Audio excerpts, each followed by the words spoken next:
জায়গায় দাঁড়িয়ে আছি আমরা, সবাইকে একসঙ্গে ভাবতে হবে, বিরোধী এবং শাসক দল। আমি বলবো শাসক দল দায়ী, শাসক দল বলবে আগের সরকার দায়ী। মানুষ কিন্তু এগুলো শুনতে চাইছে না। মানুষ শুনতে চাইছে যে প্রকৃত অপরাধী তাকে এমন শাস্তি দিন যাতে ভবিষ্যতে যেন এই ধরনের অপরাধ কেউ করার চেষ্টা না করে। দুই, মানুষ এটা শুনতে চাইছে কোন পার্টি ভালো, কোন পার্টি। এই পার্টি পার্টি পার্টি মানুষ বিরক্ত হয়ে যাচ্ছে। পার্টি 5 বছরে একবার হয়, একটা ইলেকশন হলো, ঠিক আছে। সারা বছরে যদি আমি দুর্গাপুজো দুর্গাপুজো দুর্গাপুজো বলি, হবে? শুনবে লোক? দুর্গাপুজো 5 দিনের জন্যে, 5 দিনেরটা 10 দিনে হলো, ঠিক আছে। এই যে ঘটনাটা, এলাকা, একটা বাড়িতে 20টা হোটেল, একেবারে একটা বাড়িতে 20টা, একটা বাড়িতে 20টা মানুষ থাকতে পারে না। একটা বাড়িতে, খুব বড় বাড়ি না হলে, 5 তলা 6 তলা বাড়ি না হলে 20টা মানুষ থাকতে পারে না।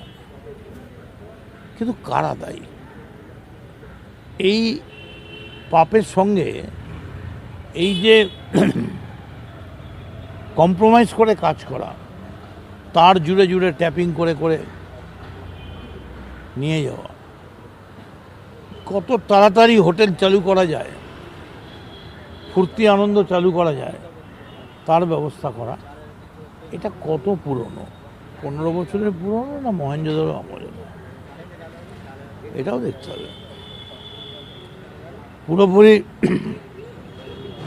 সবটাই তৃণমূল কংগ্রেস বললে চলবে না। এরকম আছে যে সিপিএম কিন্তু ঘাপটি মেরে বসে আছে। সিপিএম সবথেকে বড় স্লোগান ছিল চোর চোর চোরটা সিপিএম পার্টিটা। আগের সরকার তার দায়িত্ব এড়াতে পারে না। এবং আমি বলবো প্রয়োজনে কমিশন একদিনের মধ্যে ডিক্লেয়ার করে কাল থেকে আপনারা ডাকতে আরম্ভ করুন।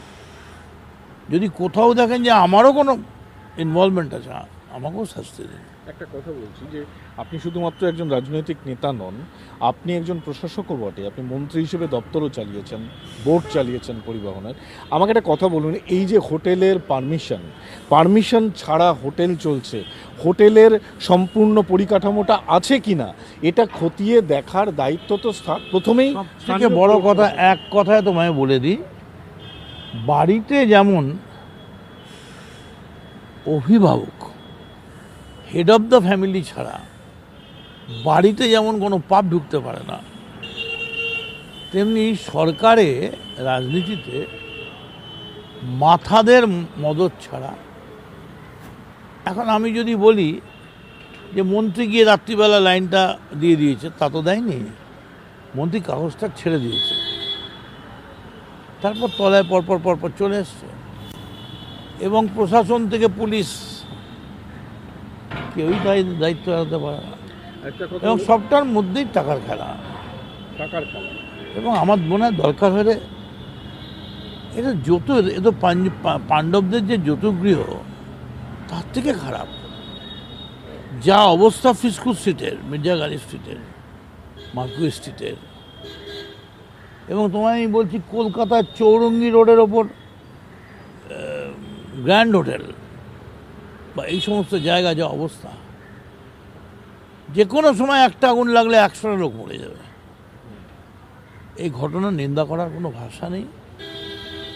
তবে ওই এখন যেটা হয়ে গেছে, আমি বিরাট লোক, আমি পাপ করলাম, করে আমি একটা কয়েক কোটি টাকা দিয়ে চার্টার্ড বিমানে করে আইনজীবী নিয়ে চলে এলাম। আইন কি শুধু অপরাধীদের জন্য?